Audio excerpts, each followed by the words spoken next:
आप सभी का स्वागत है हिंदी नोबेल स्टोरी एक्सप्लेनर में। यहाँ हर एक स्टोरी आपको सिस्टम, रोमांस और जादू की एक अलग ही सफर पर ले जाती है। डिस्क्लेमर: गल्प पे बताया गया सारे चरित्रों, स्थान, कल, घटना सब कुछ काल्पनिक है। इसे वास्तविकता से जोड़ने का प्रयास ना करें।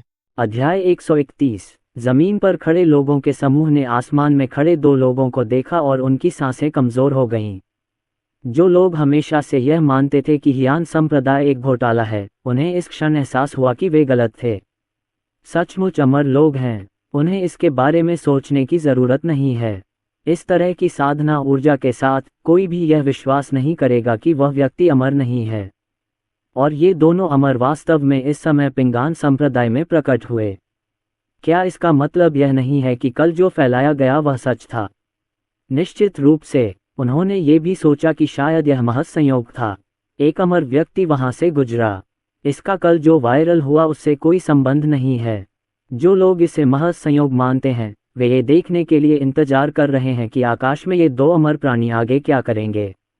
या आइए देखें कि क्या कोई जादुई हथियार प्रकट होगा और पिंग आन संप्रदाय को बचाएगा जैसा कि अफवाह फैल गई है। विक्रम सिंह ने नीचे भीड़ भरे दृश्य को देखा, फिर अपने सामने बनी विशाल संरचना और आकाश में काले ड्रैगन को देखा और कहा, लगता है यही वह स्थान है। इस क्षण आकाश मल्होत्रा ने अपना सिर नीचे कर लिया और अब उनमें कोई अहंकार नहीं रहा। छोटे भाई की तरह विक्रम सिंह ने आकाश मल्होत्रा को गंभीरता से देखा और कहा, ठीक है, बाद में पता चल जाएगा कि क्या करना है। आकाश मल्होत्रा ने कड़वाहट से मुस्कुराते हुए सिर हिलाया। आकाश मल्होत्रा को सिर हिलाते देख विक्रम सिंह ने इधर उधर देखा। उनकी नज़र गौतम अग्रवाल पर रुक गई। क्या ये व्यक्ति इस संप्रदाय का नेता है? उन्होंने पाया कि यहाँ सबसे मजबूत व्यक्ति गौतम अग्रवाल थे। सरसरी निगाह डालने के बाद उसे एहसास हुआ कि कुछ गड़बड़ है। उसकी नज़र तुरंत नीचे खड़े तीन लोगों पर पड़ी। ये तीन लोग थे आद्विक जैन, रिया मुर्मू और देवेंद्र मुर्मू के नए शिष्य अर्जुन शर्मा। तीनों लोगों को देखकर विक्रम सिंह की आंखों में तेज चमक आ गई। इन तीनों लोगों ने अपनी शारीरिक संरचना जागृत कर ली है और उन सभी की शारीरिक बनावट अच्छी है। इतनी कम उम्र में अपनी काया को जागृत कर पाना परिलोक में एक दुर्लभ दृश्य है। वह एक ऐसी प्रतिभा है जो 1000 या 10,000 साल में एक बार ही प्रकट होती है। तथापि ये तीनों लोग वास्तव में नश्वर संसार में हैं और वे एक ही संप्रदाय में प्रकट हुए। अब विक्रम सिंह निश्चिंत हो सकते हैं। अमर सम्राट ने जिस अस्तित्व का उल्लेख किया है वह यही होना चाहिए। वह बहुत उत्साहित था क्योंकि अब उसका भाग्य उसके हाथ में था। भविष्य में यह एक वरदान होगा या आपदा, यह इस बात पर निर्भर करता है कि वह अभी क्या करता है।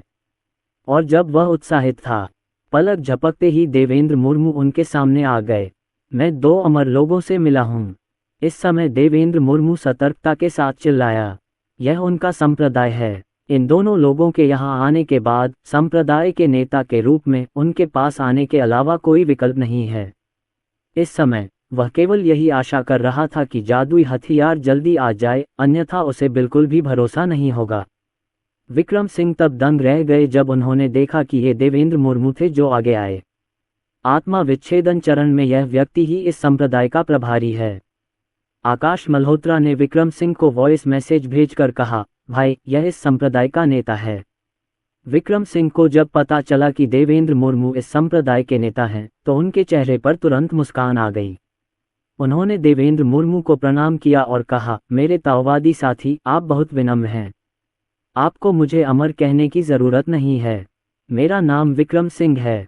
अगर आपको कोई आपत्ति न हो तो मैं निश्चित रूप से बड़ा हूँ, इसलिए आप मुझे भाई हुआन कह सकते हैं। हालांकि विक्रम सिंह युवा दिखते हैं, वास्तव में वह पहले से ही हजारों साल पुराना है, एक सच्चा पुराना राक्षस। देवेंद्र मुर्मू ने सोचा कि आकाश मल्होत्रा किसी ताकतवर व्यक्ति को परेशानी में डालने के लिए लेकर आया है। इस समय विक्रम सिंह की बातें सुनकर वह अचानक मूर्ख बन गया। गौतम अग्रवाल, जो विक्रम सिंह के करीब जाने का साहस नहीं जुटा पा रहा था क्योंकि उसे उसकी भयावह आभा का आभास हो गया था, जब उसने विक्रम सिंह की बात सुनी तो वह दंग रह गया। जहां तक नीचे खड़े लोगों के समूह का सवाल है, जब उन्होंने ये सुना तो उनके चेहरे के भाव और भी अधिक विक्षिप्त हो गए। कुछ लोग तो अचानक अपना संतुलन खो बैठे और जमीन पर बैठ गए। क्या यह यह अमर एक आत्मा विच्छेदन चरण साधक को उसे भाई कहने देता है। क्या हमने सही सुना? हर कोई इतना सदमे में था कि उनके सिर सुन्न हो गए और उनके दिलों में उथल पुथल मच गई। मुझे संदेह था कि मुझे श्रवण और दृश्य मतिभ्रम हो रहा है। तथापि चाहे वे कैसे भी दिख रहे हों, आकाश में विक्रम सिंह के चेहरे पर अभी भी मुस्कान थी। विशेष रूप से दयालु लग रहा है। देवेंद्र मुर्मू ने प्रतिक्रिया देने से पहले अपनी सुस्त आंखें झपकाईं। इस समय उसे सब कुछ समझ आ गया। इस अमर को वरिष्ठ के अस्तित्व का पता है, इसलिए वह इस तरह से कार्य करता है। देवेंद्र मुर्मू को लगा कि ये दृश्य बहुत जाना पहचाना है। क्या ये वही नहीं है जो आरव और अन्य लोगों ने किया था? क्योंकि वह मेरे सीनियर हैं, मैं उन्हें भाई कहता हूँ। लेकिन उसने कभी नहीं सोचा होगा कि एक दिन ऐसा भी आएगा जब अमर उसके प्रति इतना विनम्र होगा। वह शायद आज रात सोएगा और हंसते हुए जागेगा। इस समय गौतम अग्रवाल ने भी प्रतिक्रिया व्यक्त की। ऐसा लगता है कि आकाश मल्होत्रा इस व्यक्ति को बदला लेने के लिए नहीं, बल्कि माफी मांगने के लिए यहाँ लाए हैं। इस समय उन्होंने आकाश मल्होत्रा को भी देखा, जिसके चेहरे पर एक व्यंग्यात्मक मुस्कान थी और उसने अपना सिर नीचे कर लिया था, जैसे किसी बच्चे ने कुछ गलत कर दिया हो। इससे वह अपने विचार को क्रियान्वित करने के लिए और अधिक दृढ़ हो गए। ये निश्चित रूप से इसलिए है क्योंकि वह वरिष्ठ के अस्तित्व को जानता है। गौतम अग्रवाल ने पलकें झपकाईं और विक्रम सिंह तथा अन्य दो लोगों के सामने आ गए। विक्रम सिंह ने गौतम अग्रवाल की ओर फिर से देखा और पूछा, मुझे आश्चर्य है कि यह ताओवादी कौन है? उसे यहाँ मौजूद हर व्यक्ति के प्रति विनम्र होना होगा। यदि यह व्यक्ति भी उस प्राणी से परिचित है तो उसका शिष्टाचार निश्चित रूप से सार्थक है। गौतम अग्रवाल मुस्कुराए और बोले, मेरा नाम गौतम अग्रवाल है। मैं इस नश्वर संसार में जुबाव हॉल का स्वामी हूँ। मुझे उस वरिष्ठ व्यक्ति से मिलने का सौभाग्य प्राप्त हुआ है। गौतम अग्रवाल को इस अमर के साथ अच्छे संबंध स्थापित करने होंगे। व्यापारियों को जिस चीज़ की सबसे अधिक चिंता होती है वह सिर्फ पैसा नहीं है। कभी कभी संबंध भी महत्वपूर्ण होते हैं। यह अमर है। काश उसके संपर्क परिलोक तक पहुंच पाते। उसके ऊपर चढ़ने के बाद वाह, उसका भविष्य सचमुच असीम है। विक्रम सिंह ने जब गौतम अग्रवाल का नाम सुना तो उनके चेहरे पर एक विनम्र मुस्कान थी। लेकिन जब उन्होंने सुना कि गौतम अग्रवाल भी उस व्यक्ति को जानते हैं तो वे झट से मुस्कुराए और बोले, हाँ, ये तो भाई बाई निकले। आपके बारे में बहुत सुना है। जब गौतम अग्रवाल ने भाई बाई की आवाज़ सुनी तो उनका सिर लगभग ऊपर उठ गया। हाँ, अमर मेरे प्रति बहुत विनम्र है। मैं इस बात पर वर्षों तक गर्व कर सकता हूँ। गौतम अग्रवाल मुस्कुराए और बोले, भाई, क्या मैं आपका नाम जान सकता हूँ? विक्रम सिंह मुस्कुराए और अपना परिचय देते हुए बोले, मेरा उपनाम हुआंग है। मेरा असली नाम झेंगकियान है और मैं अमर लोक में डुबो अमर पूज्य के नाम से जाना जाता हूँ। जब गौतम अग्रवाल ने ये नाम सुना तो उन्होंने इसके बारे में ज़्यादा नहीं सोचा और बस इसे लिख लिया। लेकिन जब उसने डुबू ज़ियानज़ुन ये 4 शब्द सुने तो उसका दिल अचानक से धड़क उठा। उसकी आंखें दोगुनी बड़ी हो गईं और उसका मुंह चौड़ा हो गया। अमर डुगू, यह अमर डुगू निकला, परिलोक के 10 महान अमर प्राणियों में से एक। हे भगवान! गौतम अग्रवाल ने अपने सामने विक्रम सिंह को बेवकूफ़ी भरी नज़रों से देखा। उनके चेहरे पर ऐसा भाव था मानो उन्होंने चॉकलेट का एक टुकड़ा खाया हो और फिर गलती से पता चला हो कि वह तो मल का टुकड़ा है। भीगी बिल्ली, तो ये भाई हुआंग निकला। मैंने आपके बारे में बहुत कुछ सुना है। गौतम अग्रवाल ने खुद को शांत रहने के लिए मजबूर किया। हालांकि पहला वाक्य अभी भी धारा प्रवाह नहीं था। देवेंद्र मुर्मू को परिलोक की कई बातें ठीक से समझ नहीं थीं। वह सिर्फ इतना जानता था कि परिलोक का सबसे शक्तिशाली व्यक्ति परिसम्राट होता है। जब अन्य अमर लोगों ने ये सुना तो उन्हें लगा कि यह थोड़ा दबंगई भरा है। लेकिन जब उन्होंने गौतम अग्रवाल को अचानक ये भाव प्रकट करते देखा तो उन्हें लगा कि उन्होंने अमर भगवान शब्द के बारे में बहुत ही सरलता से सोच लिया था। विक्रम सिंह दिन का महत्वपूर्ण काम नहीं भूले और अचानक उनकी नज़र आकाश मल्होत्रा पर पड़ी। आकाश मल्होत्रा का चेहरा तमतमा गया और वह उदास दिखने लगे। फिर वह जल्दी से घुटनों के बल बैठ गए और देवेंद्र मुर्मू को प्रणाम किया। मुझे माफ़ करना, मैं कल सचमुच बहुत आगे निकल गया। मुझे अपनी गलती का एहसास हो गया है और मुझे उम्मीद है कि आप मुझे माफ़ कर देंगे। उन्होंने न केवल घुटने टेके बल्कि देवेंद्र मुर्मू के सामने झुककर प्रणाम भी किया, जो बहुत अपमानजनक लगा। देवेंद्र मुर्मू स्तब्ध होकर आकाश मल्होत्रा को ऐसे देखते रहे। वह तेजी से आगे बढ़े और आकाश मल्होत्रा को उठाने में मदद की। साथ ही दाववादी, ऐसा होने की कोई ज़रूरत नहीं है। हम संत नहीं हैं, तो हम गलतियां करने से कैसे बच सकते हैं? अपनी गलतियों को जानना और फिर उनमें सुधार करना ही सबसे अच्छा तरीका है। देवेंद्र मुर्मू वास्तव में विक्रम सिंह को मुंह दिखा रहे थे। वह अब आकाश मल्होत्रा से कोई संबंध नहीं रखना चाहता था, लेकिन वह विक्रम सिंह के साथ कुछ संबंध रखना चाहता था। गौतम अग्रवाल के हाव भाव देखकर ही उन्हें लगा कि विक्रम सिंह सरल नहीं है। वह संबंधों के महत्व को भी जानता है और दूसरा पक्ष अमर है। देवेंद्र मुर्मू की बातें सुनकर आकाश मल्होत्रा ने राहत की सांस ली। कल वह सचमुच थोड़ा सा अनिश्चित था, लेकिन आज वह सचमुच आश्वस्त था। वह जो ईमानदारी से आश्वस्त हो। मदद मिलने के बाद आकाश मल्होत्रा ने जल्दी से एक स्टोरेज रिंग निकाली। साथ ही ताओवादी, कल उस अंगूठी में कुछ भी नहीं था। इस बार अमरलोक में लौटने पर मैंने बहुत सारे साधना संसाधन तैयार कर लिए हैं। यह मेरी गलती का बदला है। मुझे उम्मीद है कि आप मना नहीं करेंगे। बोलते हुए उन्होंने अंगूठी देवेंद्र मुर्मू को दे दी। देवेंद्र मुर्मू ने पलकें झपकाईं, फिर उसे दूर रखने से पहले कुछ क्षण सोचने का नाटक किया। वास्तव में वह पहले से ही बहुत खुश था। केवल एक मूर्ख ही ऐसा नहीं चाहेगा। वह कल उस स्टोरेज रिंग को देखने के लिए वापस गए थे जो आकाश मल्होत्रा ने उन्हें दी थी। ये सिर्फ एक बहुत शक्तिशाली हथियार है और कुछ नहीं। उसे लगा कि इस अंगूठी में कल से भी अधिक चीजें होंगी। जब आकाश मल्होत्रा ने देवेंद्र मुर्मू को अंगूठी स्वीकार करते देखा तो उनका दिल शांत हो गया। देवेंद्र मुर्मू ने तो उसे माफ कर दिया है, तो अब तो वो अस्तित्व थोड़ा शांत हो गया होगा, है ना? बेशक वह निश्चित नहीं था। विक्रम सिंह ने भी इस समय एक मन का निकाला। यह मन का मुट्ठी जितना बड़ा है। आश्चर्य की बात यह थी कि जैसे ही मन का प्रकट हुआ, उसमें से आग निकलने लगी। हालांकि विक्रम सिंह ने जब इसे अपने हाथ में लिया तो उन्हें कोई गर्मी महसूस नहीं हुई। जहां तक बादलों में छिपे काले ड्रैगन की बात है, जब उसने इस आभा को महसूस किया तो उसकी लालटेन जैसी आंखें अनजाने में चमक उठीं। ये विक्रम सिंह मुस्कुराए और बोले, मैं इस छोटे भाई को अनुशासित करने में नाकाम रहा, जिसकी वजह से उसने सबको नाराज कर दिया। मैं उसकी भरपाई करना चाहता हूँ। यह एक ड्रैगन बॉल है जो आकाश में साथी ताओवादी जियाओलों को ड्रैगन सार को पचाने में मदद कर सकती है। जब देवेंद्र मुर्मू ने यह सुना तो उनके चेहरे पर बड़ी खुशी झलक उठी। देवेंद्र मुर्मू और ब्लैक ड्रैगन इन दिनों एक दूसरे से काफी परिचित हो गए हैं। हम शाम को चाहे फ्री हो या नहीं, साथ में रहते हैं और बातें करते हैं। काले अजगर ने भी अपनी कहानी सुनाई। देवेंद्र मुर्मू को ये जानकर बहुत खुशी हुई कि काला अजगर भविष्य में ड्रैगन बन सकता है। अब से वह एक असली ड्रैगन का दोस्त होगा। विक्रम सिंह की बात सुनकर उसने बिना कुछ कहे सिर हिलाकर स्वीकार कर लिया। बहुत बहुत धन्यवाद भाई हुआंग। इसे स्वीकार न करना व्यर्थ होगा। विक्रम सिंह ने अपनी भौहें उठाईं, जल्दी से ड्रैगन बॉल को एक डिब्बे में डाला और देवेंद्र मुर्मू को सौंप दिया। ये ड्रैगन बॉल वह खजाना है जो उन्होंने पूरी रात बिताने के बाद प्राप्त किया। बहुत उच्च मूल्य। आकाश मल्होत्रा ने सिर्फ देवेंद्र मुर्मू और ब्लैक ड्रैगन को नाराज किया था और उसने उन दोनों से माफी मांग ली। उसकी गलतियां माफ कर दी गईं और बस अब उस सीनियर के पास जाकर माफी मांगना बाकी था। सबसे महत्वपूर्ण बात है उस वरिष्ठ की क्षमाशीलता। बक्सा देवेंद्र मुर्मू को सौंपने के बाद विक्रम सिंह ने फुसफुसाते हुए कहा, साथी दाववादी, क्या आप हमें उस वरिष्ठ व्यक्ति से मिलवा सकते हैं?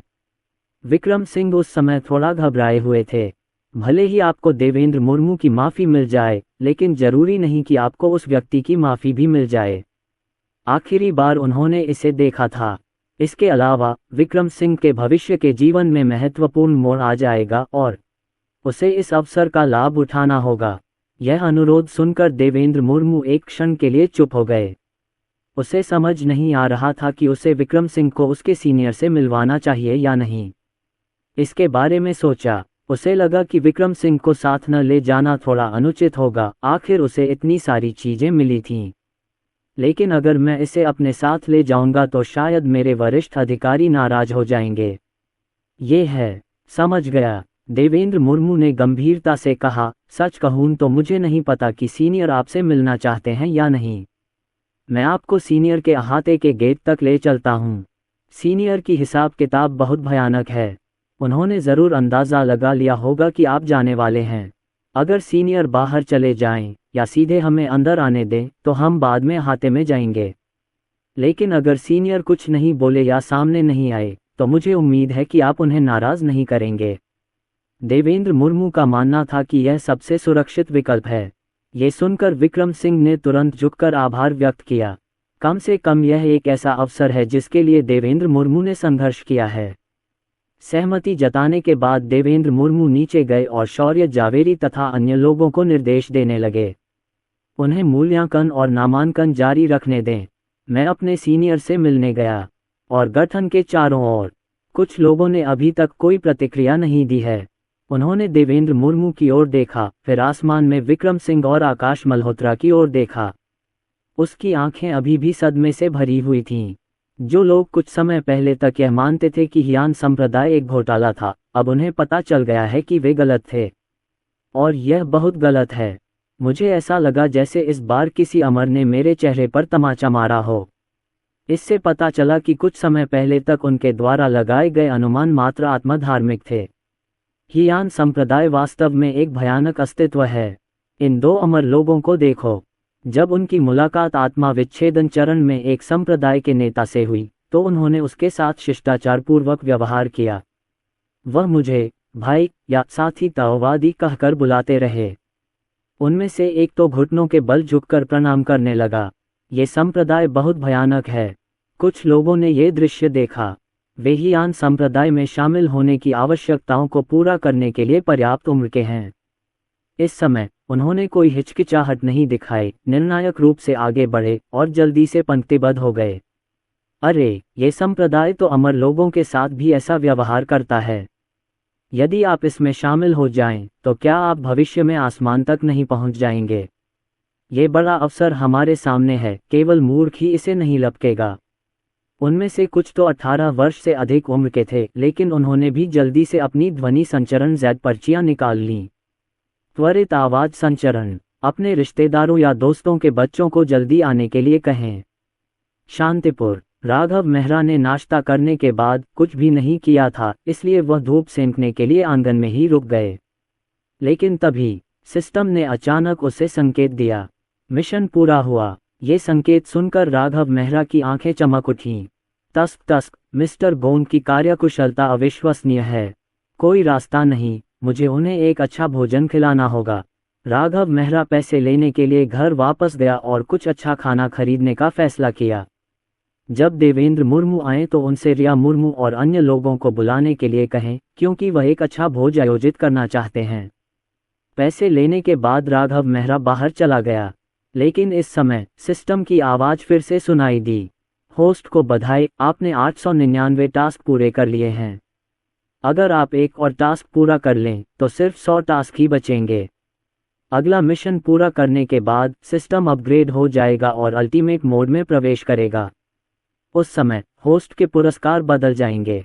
ये अब साधारण वस्तुएं नहीं होंगी। होस्ट को साधना करनी होगी और साधना के लिए पुरस्कार होंगे। उस समय होस्ट स्वयं विशिष्ट स्थिति का अध्ययन करेगा। इस ध्वनि को सुनो। राघव मेहरा दंग रह गया।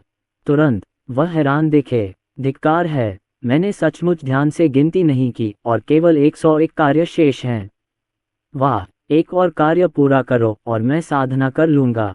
राघव मेहरा एक बच्चे की तरह खुश था। 5 साल, पूरे 5 साल। इन 5 वर्षों के दौरान वह उन चिकित्सकों को उड़ते हुए देखता था और बहुत ईर्ष्या करता था। ये साधारण जीवन सचमुच सुखद है, लेकिन समय के माध्यम से यात्रा करने और एक प्रणाली होने के बाद ये बहुत ज़्यादा होगा यदि मैं अभ्यास नहीं कर सका। कम से कम उसे साधना की अनुभूति तो होने दो। सिस्टम, क्या आप अगले कार्य को पहले से शुरू कर सकते हैं? राघव मेहरा जाने के लिए तैयार है। मुझे लगता है कि आज का दिन सचमुच बहुत अच्छा है। होस्ट, आप बहुत ज़्यादा सोच रहे हैं। आपको अभी भी मिशन खुद ही शुरू करना है। राघव मेहरा, वह इससे परेशान है। कभी कभी इनमें से 2 कार्य एक साथ शुरू हो सकते हैं, लेकिन यदि आप भाग्यशाली नहीं हैं तो इसे प्रकट होने में कई महीने लग सकते हैं। लेकिन उन्हें महसूस हुआ कि हाल ही में वह भाग्यशाली रहे हैं। अगले कुछ दिनों में इसे शुरू कर दिया जाएगा। राघव मेहरा ने हंसते हुए कहा, मुझे बहुत अच्छा महसूस हुआ। अनिका सूरी, चलो भाई आज बहुत उदार होगा और कुछ किराने का सामान खरीदेगा। राघव मेहरा मुस्कुराए। इस समय अनिका सूरी आड़ू के पेड़ के नीचे अकेले पत्थर फेंकने का खेल खेल रही थी। जब उसने राघव मेहरा की बातें सुनी तो उसकी आंखें चमक उठीं। लेकिन उसने तीखे स्वर में कहा, भैया मैं नहीं जा रही, मैं पत्थरबाजी खेल रही हूँ। बोलते समय वह स्ट्रॉबेरी और अनानास की ओर देखे बिना नहीं रह सकी। वह पूरी सुबह राघव मेहरा के बाहर जाने का इंतजार करती रही। मैं अकेले रहने के इस अवसर का लाभ कैसे न उठा सकता था। वह कल रात बहुत दुखी थी। मुझे लगा कि राघव मेहरा सो गया होगा। मुझे उम्मीद नहीं थी कि मैं ऐसे ही बाहर चला गया। राघव मेहरा उठे और उसे पकड़ लिया। मेरे नितंब में अब भी थोड़ा दर्द होता है। राघव मेहरा भी अनिका सूरी के मन की बात जानता था, इसलिए उसने कहा, अगर तुम नहीं जाओगी तो कोई बात नहीं, लेकिन मैं अनानास, स्ट्रॉबेरी और तरबूज की संख्या याद रखूंगा। एक गायब है, हे। इतना कहकर राघव मेहरा शालीनता से बाहर चले गए। जब अनिका सूरी ने राघव मेहरा की बात सुनी तो उसका चेहरा पीला पड़ गया। फिर उसने दुखी होकर अपने होंठ भींच लिए। और जब राघव मेहरा बाहर चले गए, 3 लोग अचानक उसके दरवाजे के बाहर आ गए। ये थे देवेंद्र मुर्मू, विक्रम सिंह और आकाश मल्होत्रा। गौतम अग्रवाल ने अनुसरण नहीं किया। उनका विचार सरल है, यदि कुछ और होता तो वह निश्चित रूप से अपने पूर्ववर्तियों की शैली देखने आते। लेकिन विक्रम सिंह और आकाश मल्होत्रा अपने वरिष्ठों से इसलिए मिलना चाहते थे क्योंकि उन्होंने गलतियां की थीं और वे माफ़ी मांगना चाहते थे। यदि वरिष्ठ उन्हें माफ़ नहीं करता और फिर भी क्रोधित रहता है तो वह गलती से अपना गुस्सा उस व्यक्ति पर निकाल सकता है जो उसके पीछे आया था। उस समय उसके पास रोने के लिए आंसू नहीं बचे थे। तीनों लोगों के प्रकट होने के बाद विक्रम सिंह ने अविश्वास से सामने के आंगन की ओर देखा। क्या यहाँ कोई वरिष्ठ नागरिक रहता है? और उसे महसूस हुआ कि यह शहर एक नश्वर शहर है। चलो थोड़ी देर यहीं रुकते हैं और देखते हैं कि सीनियर ने क्या निर्देश दिए हैं। और क्या तुम्हें वो सावधानियां याद हैं जो मैंने अभी बताई थीं? देवेंद्र मुर्मू के आने के बाद उन्होंने विक्रम सिंह की ओर देखा और कुछ कहा। विक्रम सिंह ने सिर हिलाया। ये वरिष्ठ मास्टर हमेशा यही कहता है कि वह एक साधारण व्यक्ति है। ये कहना कि आप महान नहीं हैं, ये सामान्य बात है, आश्चर्यचकित मत होइए।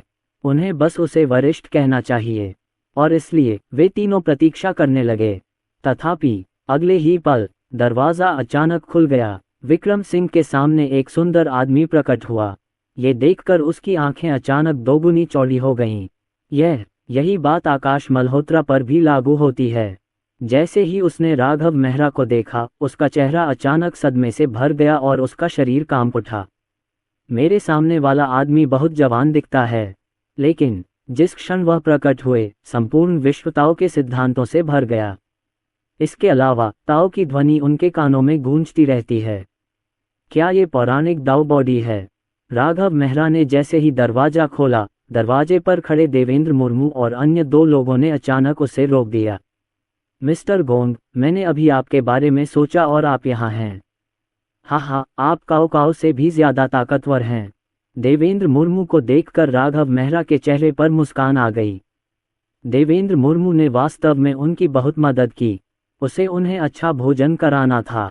जैसे ही देवेंद्र मुर्मू और अन्य लोग यहाँ पहुँचे, उन्होंने राघव मेहरा को दरवाजे से बाहर निकलते देखा और उनके चेहरे प्रशंसा से भर गए।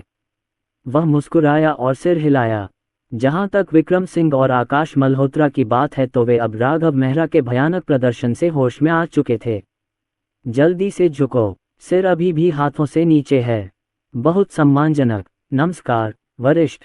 तभी राघव मेहरा की नज़र उन दोनों पर पड़ी। ये देखकर कि वे देवेंद्र मुर्मू के पीछे पीछे यहाँ आए हैं, वे देवेंद्र मुर्मू को जानते ही होंगे। हो सकता है कि वह अब भी देवेंद्र मुर्मू के अच्छे दोस्त हों। जहां तक उन दोनों के इस तरह झुकने की बात है, उन्होंने महसूस किया कि ये दृश्य कीड़ा हो सकता है जो उनके अलग अलग लोगों की जोड़ी के कारण उत्पन्न हुआ है और यह काम कर रहा होगा। इसलिए मैंने उन्हें इतना विनम्र न होने देने के लिए तैयार किया।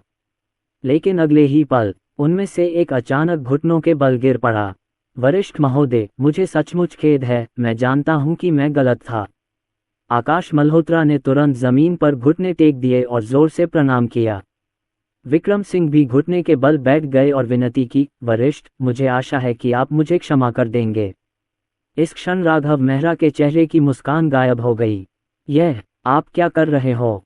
तुमने मुझे अपमानित करने के लिए क्या किया है? लेकिन मैं तुम्हें नहीं जानता। इस समय देवेंद्र मुर्मू भी बोले, वरिष्ठ, उन्हें अपनी गलती का एहसास हो गया है, लेकिन उनकी वजह से हमें 10,000 शिष्यों की भर्ती करने में सक्षम होना चाहिए। देवेंद्र मुर्मू ने देखा कि विक्रम सिंह और दूसरे व्यक्ति का आना और उनकी माफ़ी ने बहुत लोगों का ध्यान आकर्षित किया। इसलिए कुछ युवा लोग जो अभी भी अपने संप्रदाय में शामिल होने के बारे में झिझक रहे थे, वे कतार में लगने लगे। इसलिए उन्होंने विक्रम सिंह और अन्य दो की मदद करने का अवसर लिया। आखिरकार अर्जुन शर्मा के साथ अच्छे संबंध स्थापित करना कोई बुरी बात नहीं है। वैसे यह मामला ज़्यादा गंभीर नहीं है, इससे उन्हें कोई नुकसान नहीं हुआ। उन पर दोष मढ़ते रहना उदारता नहीं है। ये सुनते ही राघव मेहरा को तुरंत समझ आ गया। ऐसा लगता है कि जब संप्रदाय शिष्यों की भर्ती कर रहा था, तब इन दोनों लोगों ने परेशानी खड़ी की थी। अब उन्हें पता चल गया है कि वे गलत थे और वे माफ़ी मांगने आए हैं। जब राघव मेहरा को ये बात समझ में आई, तो उन्होंने देवेंद्र मुर्मू को उनकी ओर से बोलने के लिए कहा और काम पूरा हो गया। फिर उन्होंने अपनी दृश्य क्षमता का इस्तेमाल करके अपनी बात मनवाई।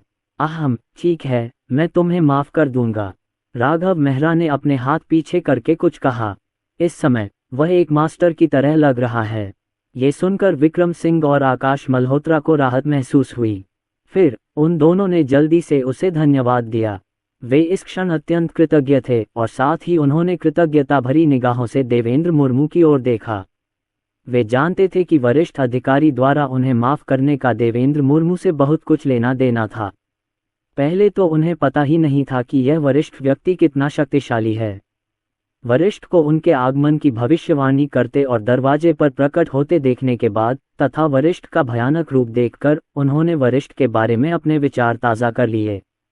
अब कोई आतंक नहीं, लेकिन ये भयानक है। कितना मजबूत व्यक्ति है। ये वास्तव में वैसा ही है जैसा अमर सम्राट ने कहा था, नश्वर दुनिया में एक चौंकाने वाला शतरंज का खेल तैयार किया जाना चाहिए। जब देवेंद्र मुर्मू ने देखा कि उन दोनों को राघव मेहरा ने माफ़ कर दिया है, तो उन्होंने मन ही मन राहत की सांस ली। वह राघव मेहरा को और अधिक परेशान करने की हिम्मत नहीं कर सका, इसलिए उसने फिर से सम्मानपूर्वक कहा, तो वरिष्ठ, हम पहले निकलेंगे। राघव मेहरा मूल रूप से देवेंद्र मुर्मू को रात के खाने पर आमंत्रित करना चाहते थे, लेकिन अब उन्होंने देखा कि देवेंद्र मुर्मू दो लोगों को लेकर आए थे, जिन्होंने कुछ समय पहले भर्ती में हस्तक्षेप किया था और वह इन दो लोगों के साथ नहीं रहना चाहते थे। एक है अपरिचितता, दूसरा, मुझे इसके बारे में कोई अच्छी भावना नहीं है। तो राघव मेहरा ने सिर हिलाया और मुस्कुराते हुए कहा, तो मिस्टर गोंग, आप कलरिया मुर्मू और बाकी लोगों को बुला सकते हैं। इस बार आपने मेरी बहुत मदद की, मैं आपको बढ़िया खाना खिलाऊंगा। ये सुनकर देवेंद्र मुर्मू का चेहरा उत्साह से लाल हो गया और उन्होंने जल्दी से सिर हिला दिया। राघव मेहरा ने देवेंद्र मुर्मू के प्रसन्न चेहरे को देखा और वह भी हंस पड़े। एक बार फिर, मुझे लगता है कि मेरी खाना पकाने की कला बहुत अच्छी है। ठीक उसी समय जब देवेंद्र मुर्मू और अन्य दो लोग जाने वाले थे, इसी समय अनिका सूरी आंगन से बाहर निकली। अनिका सूरी ने इस बारे में सोचा और निर्णय लिया कि चूंकि वह फल नहीं चुरा सकती, इसलिए वह उनके साथ सब्जियां खरीदने चली जाएगी। भैया, मैं भी चलूंगी, अनिका सूरी बाहर आकर बोली। राघव मेहरा कड़वी मुस्कान के साथ बोला, इस छोटी लड़की को फल इतने पसंद क्यों हैं? क्या आप उर्वरक को खाने से पहले एक दिन तक इंतजार नहीं कर सकते जब तक कि वह पूरी तरह अवशोषित न हो जाए? बस एक दिन, अभी बहुत समय नहीं हुआ है। राघव मेहरा ने उसे मना नहीं किया और यार्ड का गेट बंद कर दिया। जब अनिका सूरी ने देवेंद्र मुर्मू को देखा तो उन्होंने भी मुस्कुराते हुए उन्हें दादाजी कहा। जहां तक विक्रम सिंह और आकाश मल्होत्रा का सवाल है तो उन्होंने उनकी ओर देखा तक नहीं। दूसरी ओर विक्रम सिंह और आकाश मल्होत्रा इस समय अनिका सूरी को घूर रहे थे। जैसे ही उन्होंने अनिका सूरी को देखा, वे पुनः दंग रह गए। ऐसा लगा जैसे सिर पर बिजली गिर गई हो। क्या यह अमर सम्राट की एकमात्र बेटी अनिका सूरी नहीं है? दोनों ने एक दूसरे को देखा और निगल लिया। विक्रम सिंह को अच्छी तरह पता था कि अनिका सूरी को क्या झेलना पड़ा था। वह निर्दयी अमर पूज्य कोई साधारण व्यक्ति नहीं है, बल्कि वह सिंहासन के लिए होड़ कर रहा है। अंततः उसने अपना सारा खून और सार भूत में बदलने और अनिकासुरी पर हमला करने के लिए इस्तेमाल किया। दुष्ट आत्मा इतनी शक्तिशाली है कि अमर सम्राट भी शक्तिहीन है। अब सब ठीक है। अनिकासुरी इस गुरु के साथ यहाँ उपस्थित हुई, और यह अनिकासुरी वास्तव में एक साधारण व्यक्ति की तरह है। सीनियर, क्या आप इतनी आसानी से बुरी आत्मा से छुटकारा पा सकते हैं? इतना अद्भुत। इस समय विक्रम सिंह को अंततः ये समझ में आया कि अमर सम्राट अपने पूर्ववर्तियों के बारे में बात करते समय इतने सम्मानपूर्वक क्यों बोलते थे। उसी समय उसने अनिकासुरी की ओर देखा और अचानक महसूस किया कि अमर सम्राट वास्तव में बहुत भाग्यशाली था। अनिकासुरी वास्तव में इस सीनियर के बहुत करीब है। तस्क तस्क, अमर सम्राट सचमुच बहुत भाग्यशाली व्यक्ति है। मेरी बेटी इतने महान व्यक्ति के साथ रह सकती है। उसकी भविष्य की उपलब्धियां कैसे कम हो सकती हैं? मुझे डर है कि यह अमर सम्राट से भी ऊंचा है। राघव मेहरा ने देवेंद्र मुर्मू और अन्य दो की ओर देखा और कहा, मैं तुम तीनों को विदा नहीं करूंगा। ये कहते हुए राघव मेहरा ने अनिकासुरी का हाथ पकड़ा और सब्जी मंडी की ओर चल दिया। देवेंद्र मुर्मू मुस्कुराए और सिर हिलाया, फिर विक्रम सिंह और अन्य दो को लेकर पिंगान संप्रदाय की दिशा में चले गए। हवा में घूमो। देवेंद्र मुर्मू के चेहरे पर अभी भी मुस्कान थी और वह बहुत उत्साहित थे। विक्रम सिंह ने देवेंद्र मुर्मू को इस तरह देखा और खुद को रोक नहीं पाए, लेकिन पूछा, भाई गोंग, क्या आप इसलिए इतने उत्साहित हैं क्योंकि सीनियर ने खाने के बारे में जो कहा था? देवेंद्र मुर्मू ने ठहाका लगाया और गर्व से कहा, भाई हुआन, सच कहूं तो ये भोजन साधारण नहीं है। सीनियर द्वारा पकाए गए चावल और व्यंजन, और यहाँ तक कि उन्होंने जो चाय और फल पिए, ये सब हमारे लिए बेहद अनमोल अवसर हैं। इन्हें खाने से हमारी साधना में सुधार हो सकता है या हमारी आध्यात्मिक जड़ें मजबूत हो सकती हैं। और हाँ, सीनियर द्वारा बजाया गया संगीत भी है। इसे सुनकर हम हर बार कई बार ज्ञान प्राप्त कर सकते हैं। देवेंद्र मुर्मू की बात सुनकर विक्रम सिंह और आकाश मल्होत्रा अचानक अवाक रह गए। क्या ये सचमुच इतना डरावना है? विक्रम सिंह और बाकियों के प्रश्नवाचक भाव देखकर देवेंद्र मुर्मू ने अश्लीलता से कहा, विश्वास नहीं होता। तुम लोग सचमुच हमारे सीनियर को बहुत कम समझते हो। पिछली बार तो मैंने सुना था कि अमर सम्राट हमारे सीनियर के सामने घुटने टेक चुके हैं। ये शब्द कहे जाने के बाद विक्रम सिंह और आकाश मल्होत्रा दोनों गुस्से से भड़क गए। सीनियर, ये बहुत मजबूत है। उन दोनों के दिल तेजी से धड़क रहे थे। एक ही समय पर वे इस बात के लिए भी आभारी थे कि उनके पूर्ववर्तियों ने उन्हें माफ कर दिया था, और वे अभी अभी देवेंद्र मुर्मू द्वारा कहे गए मदद के शब्दों को भी नहीं भूले। अगर देवेंद्र मुर्मू न होते तो शायद उन्हें माफ नहीं किया जाता। उन दोनों ने देवेंद्र मुर्मू को घूर कर देखा और देवेंद्र मुर्मू को अच्छी तरह से चुकाने का फैसला किया। राघव मेहरा और अनिकासुरी ने बहुत सारी सब्जियां खरीदीं। अनिकासुरी ने इसे पूरे समय संभाला। जब वह वापस आंगन में आया तो अनिकासुरी ने जल्दी से सामान बक्से में रख दिया।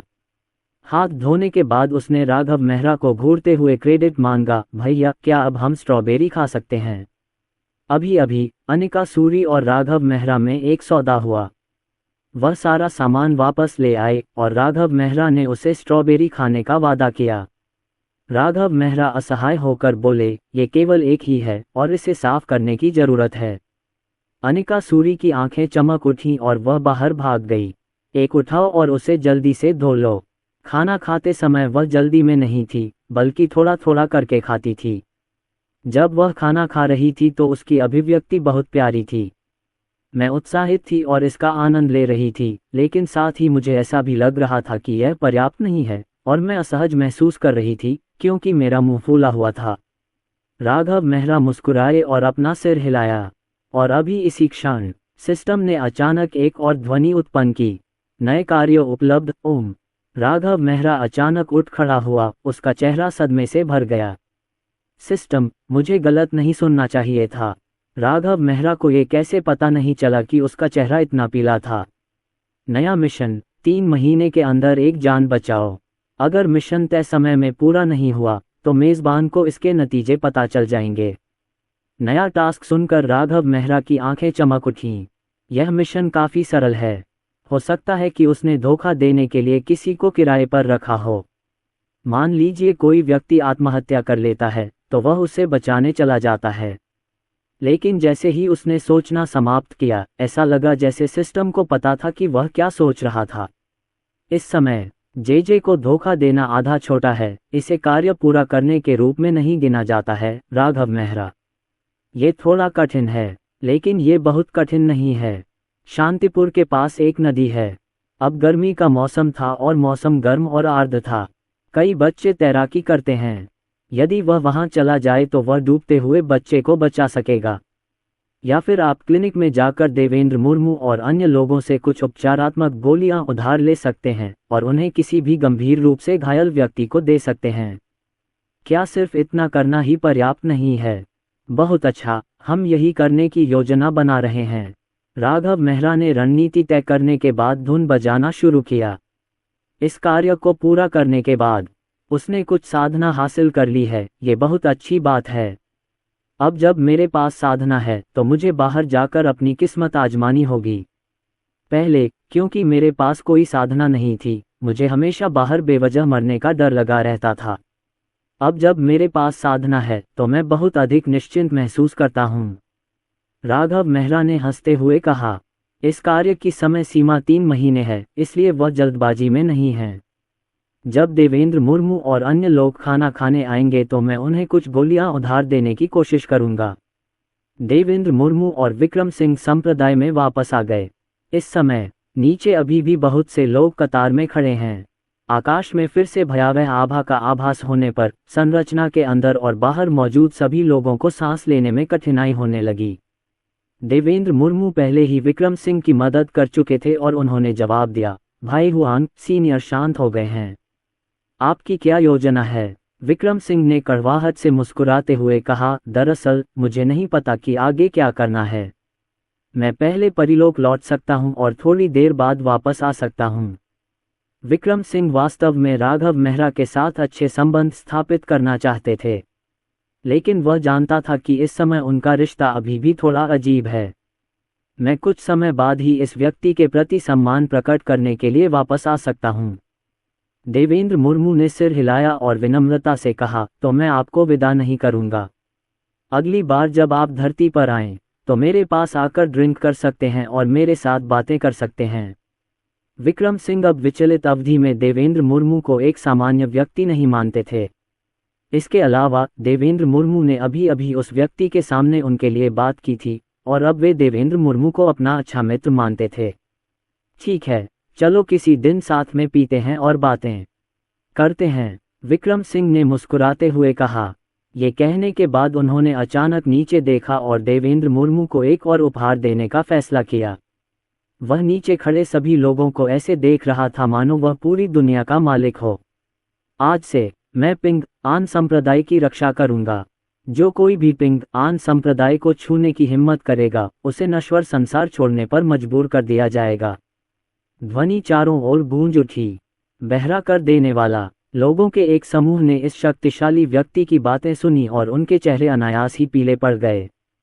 सभी ने अपनी सांस रोक ली। इस समय उनके दिलों में पिंगान संप्रदाय का भार हजारों गुना भारी हो गया। अमरों द्वारा संरक्षित एक संप्रदाय, ये तो बहुत शक्तिशाली है। अब से मैं पूरे मुख्य भूमि पर पैदल चल सकता हूँ। इतना कहने के बाद विक्रम सिंह ने देवेंद्र मुर्मू को प्रणाम किया, फिर गौतम अग्रवाल की ओर देखा, सिर हिलाया और आकाश मल्होत्रा के साथ गायब हो गए। देवेंद्र मुर्मू ने विक्रम सिंह और उस दूसरे व्यक्ति की ओर देखा जो पलक झपकते ही गायब हो गए थे और उनके चेहरे पर खुशी की झलक दिखाई दी। हाँ, अब मुख्य भूमि पर उनके संप्रदाय की स्थिति पूरी तरह से मजबूत हो गई है।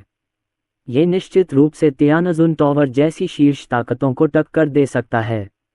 और उनका एक नाम है, अमरों द्वारा संरक्षित एक संप्रदाय।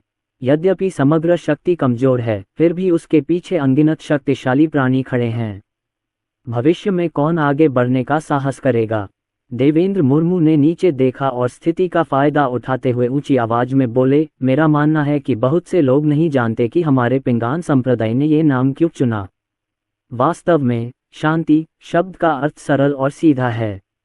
यदि आप हमारे पिंग आन संप्रदाय में शामिल होते हैं तो हम जीवन भर आपकी सुरक्षा सुनिश्चित करेंगे।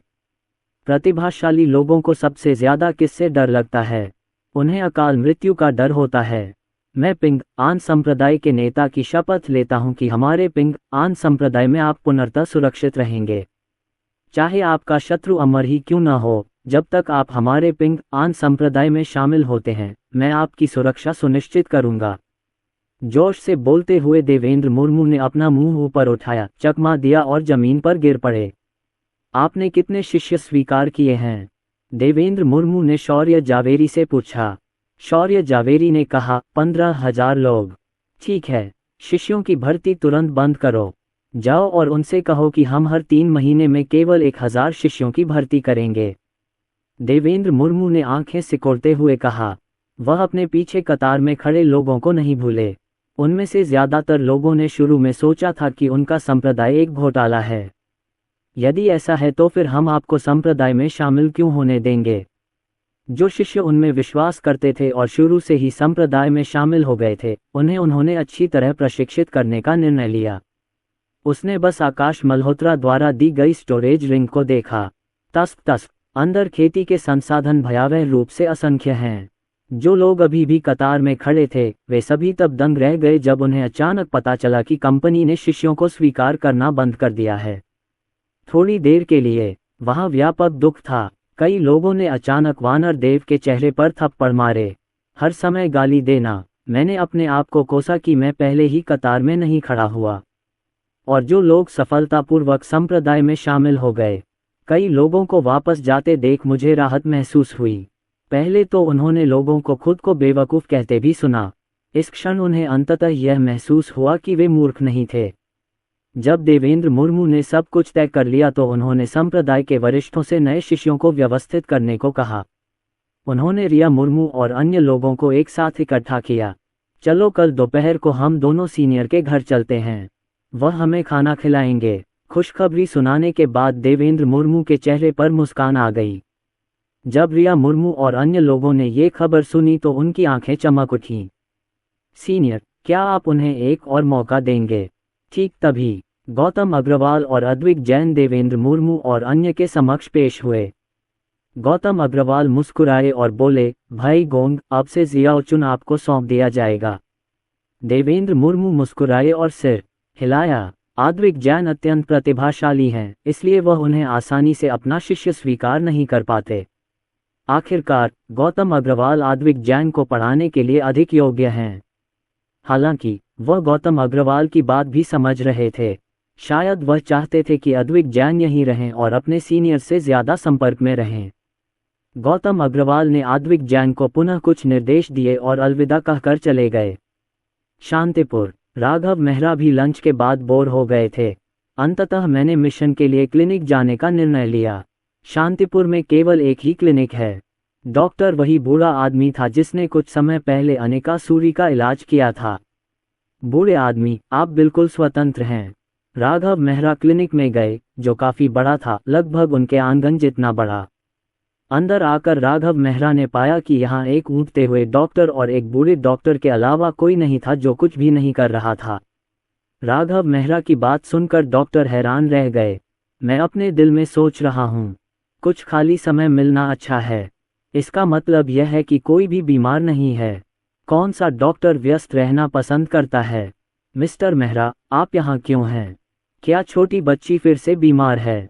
डॉक्टर ने पूछा। वह अभी भी पिछली बार जो हुआ उस पर विचार कर रहा है।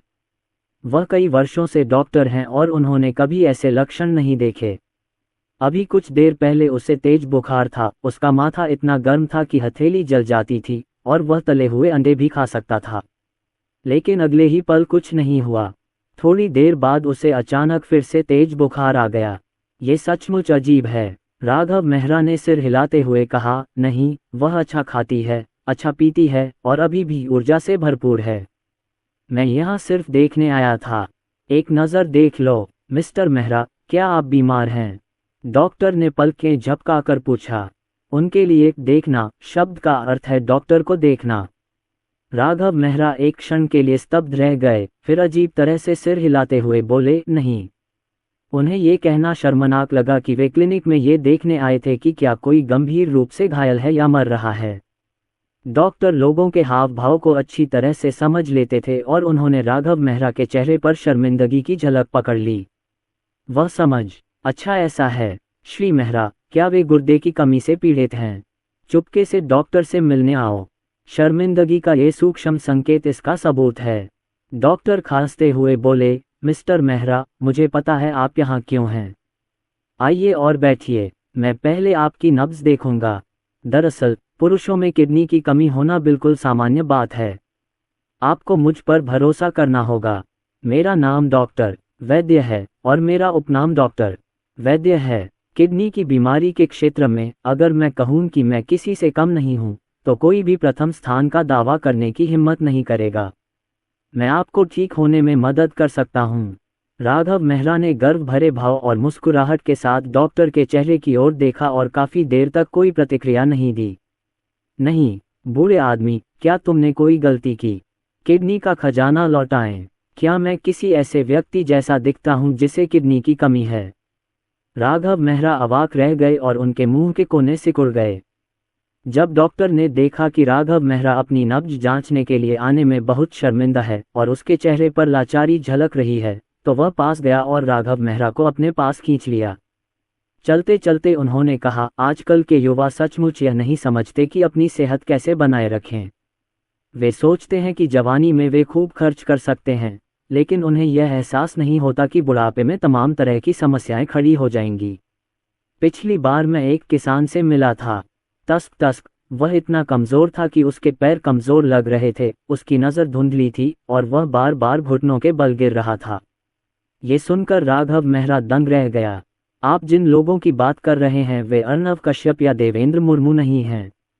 मुझे सच में उम्मीद नहीं थी कि कल्टीवेटर ऐसे भी हो सकते हैं, लेकिन कुछ ही दिनों तक मेरे हाथों में रहने के बाद हे वह एक सज्जन और रसोइया दोनों बन गए हैं।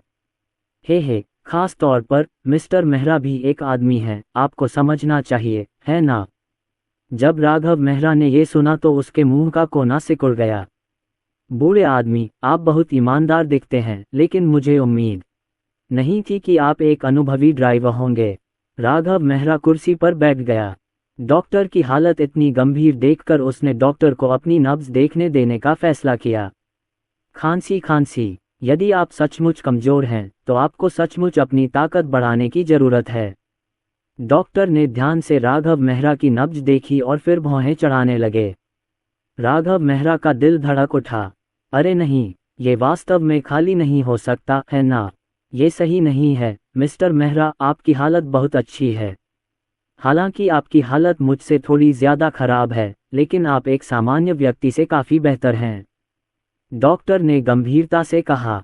राघव मेहरा, बूढ़े आदमी, मैंने तुमसे कहा था कि मैं कमजोर नहीं हूं, लेकिन तुमने फिर भी मुझ पर विश्वास नहीं किया।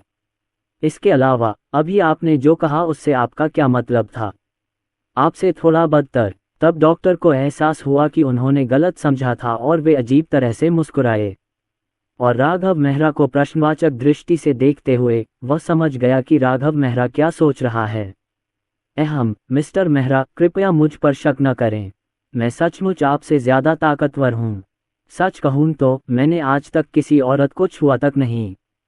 मैं अविश्वसनीय रूप से ताकतवर हूँ, मेरी जीवन शक्ति का कोई रिसाव नहीं होता। ये कहते हुए डॉक्टर विजयी भाव से हंस पड़े। राघव मेहरा, वह पुनः अवाक रह गया। बूढ़े आदमी, क्या तुम इतने घमंडी हो? राघव मेहरा खांसने लगे, क्योंकि उन्हें बकवास करने में बहुत आलस आ रहा था और उन्होंने अपना उद्देश्य समझाना शुरू किया। बूढ़े साहब, मैं इस बार यहाँ एक प्रश्न पूछने आया हूँ। मुझे आश्चर्य है कि क्या आपके क्लिनिक में कई गंभीर रूप से घायल और मरते हुए मरीज आते हैं? ये सुनकर डॉक्टर की भौहें तन गईं। इसका अर्थ क्या है? सच कहूं तो मिस्टर मेहरा, हालांकि मुझे समझ नहीं आ रहा कि आप ये क्यों पूछ रहे हैं। शांतिपुर के लोग पिछले कुछ सालों से बहुत अच्छे स्वास्थ्य में हैं। यहाँ तक कि 100 साल से ज्यादा उम्र के लोग भी हैं जो अभी भी खेतों में काम कर सकते हैं। देखिए, मेरा क्लिनिक काफी शांत है। खुशकिस्मती से मुझे जड़ी बूटियों का अच्छा ज्ञान है, इसलिए मैं उन्हें इकट्ठा करके मुश्किल से अपना गुजारा कर पाता हूँ। डॉक्टर की बात सुनकर राघव मेहरा की पलकें झपक गईं। थोड़ा सा उलझा हुआ। इसका मतलब यह है कि यहाँ मरते हुए व्यक्ति को बचाना उसके लिए निराशाजनक है। और क्या चल रहा है? कुछ साल पहले कोई बीमार नहीं पड़ता था। क्या आप 100 साल की उम्र में भी खेतों में काम कर सकते हैं? इतना जादुई। यदि ये किसी साधक के साथ घटित होता तो कोई बड़ी बात नहीं होती, लेकिन एक नश्वर प्राणी के लिए यह बहुत शक्तिशाली बात होती। अच्छा, बूढ़े आदमी, अगर कभी तुम्हारा सामना किसी ऐसे व्यक्ति से हो जिसे बचाया न जा सके, तो तुम मेरे पास आ सकते हो। मेरे पास कुछ चीज़ें हैं जिनसे लोगों को बचाया जा सकता है। आखिरकार, किसी की जान बचाना 7 मंजिला शिवालय बनाने से बेहतर है। राघव मेहरा झूठ बोलने लगा। इसका मुख्य उद्देश्य यह है कि यदि डॉक्टर को ऐसी स्थिति का सामना करना पड़े तो वह उसे सबसे पहले ढूंढ सके। डॉक्टर की आंखें चमक उठीं। आखिर वह कौन सी चीज़ है जिसके बारे में मिस्टर मेहरा बात कर रहे हैं जो जान बचा सकती है?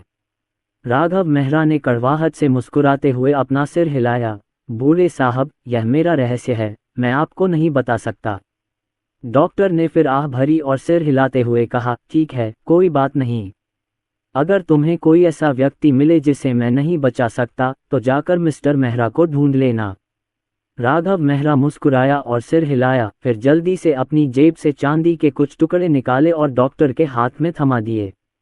डॉक्टर ने उसे देखा और धार्मिकता से कहा, मिस्टर मेहरा, आप मेरे साथ एक साधारण व्यक्ति की तरह व्यवहार करते हैं। आप ये चीज़ मेरे हाथ में देकर मेरा अपमान कर रहे हैं।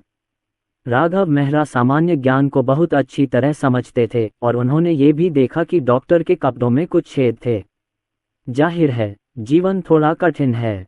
देखो, दवा वाला लड़का सो रहा है और उसके पेट में गुड़गुड़ाहट हो रही है। उसने शायद पेट भर खाना नहीं खाया होगा। उसने ये सोचकर ऐसा किया था कि डॉक्टर उसकी बेहतर देखभाल करेंगे और उस पर ज़्यादा ध्यान देंगे। अब ये सुनकर उसे सचमुच लगा कि वह थोड़ा असभ्य है। मैं बहुत अश्लील हूँ, बूढ़े आदमी, मैं। हालांकि अभी उनका काम खत्म नहीं हुआ था। डॉक्टर ने सही ढंग से कहा, मैं उन्हें अपने हाथों से नहीं पकड़ सकता, लेकिन श्री मेहरा उन्हें मेज पर रख सकते हैं। बाद में जब वह बोला तो उसके चेहरे पर धार्मिक शब्दों में अश्लीलता का भाव आ गया। ये सुनकर राघव मेहरा दंग रह गया। बूढ़े साहब, आप सचमुच सिद्धांतों वाले आदमी हैं। राघव मेहरा क्लिनिक से बाहर चले गए। नदी की ओर चलो। दोपहर का समय था। जब सूर्य सीधा चमकता है तो सबसे अधिक गर्मी होती है। हालांकि राघव मेहरा को अपने कपड़े पहनने पर बिल्कुल भी गर्मी महसूस नहीं हुई। इसके बजाय मुझे हर जगह ठंडक महसूस हो रही है। बहुत ही आरामदायक। वह नदी तक पहुंच गया। पानी इतना साफ है कि आप नीचे तक देख सकते हैं। ये स्थिति पृथ्वी पर आधुनिक उद्योग के विकास के बाद की स्थिति से बिल्कुल अलग है, जब नदियां प्रदूषित हो गई थीं या उनमें विदेशी जलीय पौधे उगाए थे। नदी का प्रवाह तेज नहीं है, बल्कि बहुत शांत है। कभी कभी लहरें और अशांति आती है। कई बच्चे उथली नदी में तैर रहे थे, पानी पर मछली की तरह हल्के से तैर रहे थे, खेल रहे थे और मजे कर रहे थे, और वे बहुत खुश दिख रहे थे। राघव मेहरा ने उनके खुश चेहरों और उनकी उत्कृष्ट तैराकी कौशल को देखा और अचानक खुद पर हंस पड़े। उसने सोचा कि कैसे उसने डूबने के बाद उन्हें बचाने की कोशिश की थी, और उस पल उसे लगा कि वह बिल्कुल पागल हो गया है। क्या ये बच्चे के लिए खतरे में पड़ने का अभिशाप नहीं है? राघव मेहरा ने गहरी सांस छोड़ते हुए बच्चों से कहा, बच्चों, ज्यादा जोर से मत खेलो, सुरक्षा का ध्यान रखो। जब बच्चों ने उन्हें देखा तो वे खिलखिलाकर मुस्कुराए और उन्हें मिस्टर मेहरा कहकर पुकारते रहे। उसके चेहरे की मुस्कान दुनिया की सबसे खूबसूरत पेंटिंग जैसी है। राघव मेहरा मुस्कुराया। वह यहाँ के कई बच्चों को जानता था। मैंने पहले भी उनके लिए खिलौने बनाए थे। उनमें से कुछ ने तो उनके निजी स्कूल में भी कक्षाएं लीं। सुरक्षा पर अधिक ध्यान देने के लिए कहने के बाद राघव मेहरा अब यहाँ नहीं रहना चाहते थे। ये कार्य केवल क्लिनिक द्वारा ही पूरा किया जा सकता है। मैं इतना क्रूर नहीं हो सकता। राघव मेहरा को जाते देख बच्चों का एक समूह मुस्कुराया और हाथ हिलाकर उनका अभिवादन किया। अलविदा, श्री मेहरा। राघव मेहरा मुस्कुराया और शहर की ओर चल दिया। लेकिन इसी समय छोटू नाम के एक छोटे लड़के को अचानक महसूस हुआ कि उसके पैर सुन्न हो गए हैं। लेकिन ये केवल कुछ क्षण तक ही चला और फिर यह भावना खत्म हो गई। इसलिए उन्होंने इसे नज़रअंदाज कर दिया। जैसे जैसे राघव मेहरा आगे बढ़ रहे थे, उनके मन में यह सवाल उठ रहा था कि क्या क्लिनिक के अलावा कोई और जगह है जहां वह लोगों को बचा सकें। लेकिन वह अभी ज़्यादा दूर नहीं गया था कि अचानक उसे बच्चों की मदद के लिए चीखने की आवाज़ सुनाई दी। छोटू, छोटू को बचाओ। राघव मेहरा ने जब ये कॉल सुनी तो वह चौंक गए। फिर वह तेजी से उस स्थान की ओर दौड़ा जहां वह अभी गया था। हालांकि वह पहले ही 200 मीटर से ज्यादा चल चुका था और वह कोई किसान भी नहीं था। अगर वह इसी रफ्तार से दौड़ता भी तो शायद बहुत देर हो जाती, लेकिन वह फिर भी अपनी जान बचाने के लिए भागा। जैसे ही वह पहुंचने वाला था, मदद के लिए चिल्लाना बंद हो गया। राघव मेहरा का दिल धड़क उठा। अचानक फोन बंद हो जाना ये दर्शाता है कि कुछ बुरा हुआ है। अंततः वह नदी की ओर दौड़ा। उसने जल्दी से उस ओर देखा जहां बच्चों से घिरे लोगों का एक समूह था। इस समय एक साधारण दिखने वाला सरल और ईमानदार युवक एक बच्चे को पकड़े हुए था। भाई, धन्यवाद। गोद में लिए बच्चे ने युवक की ओर देखा और रोया।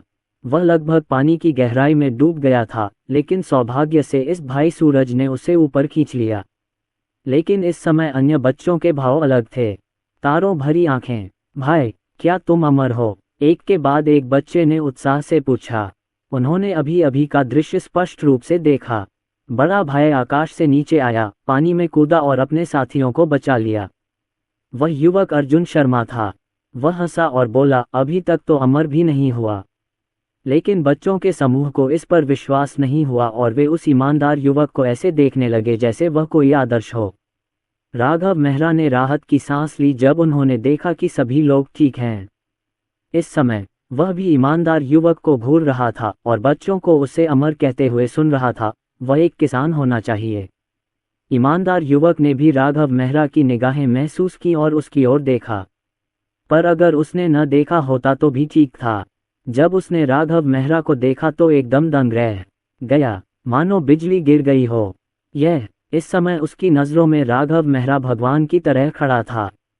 राघव मेहरा को देखकर अर्जुन शर्मा काफी देर तक स्तब्ध रहे, फिर उन्हें होश आया। बच्चों से कुछ बातें कहने के बाद वह तेजी से राघव मेहरा के पास गए और उन्हें प्रणाम किया। सिर अभी भी हाथों से नीचे है। नमस्कार वरिष्ठ। अर्जुन शर्मा अपने सामने मौजूद भयावह स्थिति को देखकर स्तब्ध और भ्रमित हो गए। कुछ समय पहले ही उन्हें एक अमर व्यक्ति से मिलने का सौभाग्य प्राप्त हुआ था और उन्हें अमर लोगों के अवसरों के बारे में कुछ समझ थी। लेकिन इस नश्वर शहर के पास उसने वास्तव में एक व्यक्ति को देखा जो ताओवाद के सिद्धांतों से घिरा हुआ था और एक असाधारण स्वभाव का था। वह ये सोचे बिना नहीं रह सका कि क्या उसकी शारीरिक स्थिति अभी अभी जागृत हुई थी तथा उसका मन अभी भी परमानंद की स्थिति में था।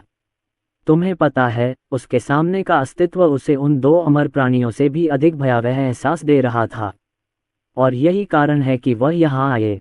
ऐसा इसलिए है क्योंकि मेरी दादी शांतिपुर के पास एक छोटे से कस्बे में रहती हैं। वह बहुत दिनों से अपनी दादी के घर नहीं गया था। इस बार पिंग आन संप्रदाय के पास आकर परीक्षा देने और पिंग आन संप्रदाय में शामिल होने का कारण ये था कि उसका मूल उद्देश्य अपनी दादी के घर आना था, लेकिन संयोग से उसे पिंग आन संप्रदाय का नामांकन मिल गया। इसलिए पिंगान संप्रदाय में शामिल होने के बाद उसने तुरंत अपने गुरु को इसके बारे में बताया और अपनी दादी से मिलने गया, जो कि अच्छी खबर बताने का एक तरीका भी था।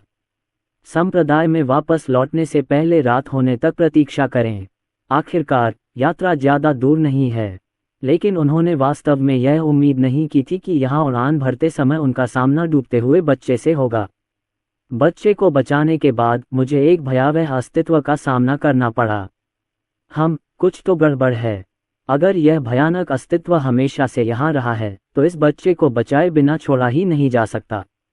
समझ गया सीनियर, क्या यह मेरे लिए एक परीक्षा है, ये देखने के लिए कि क्या मैं उसे बचा सकता हूँ? अर्जुन शर्मा के चेहरे पर एहसास के भाव थे और उन्हें लगा कि ऐसा ही होना चाहिए।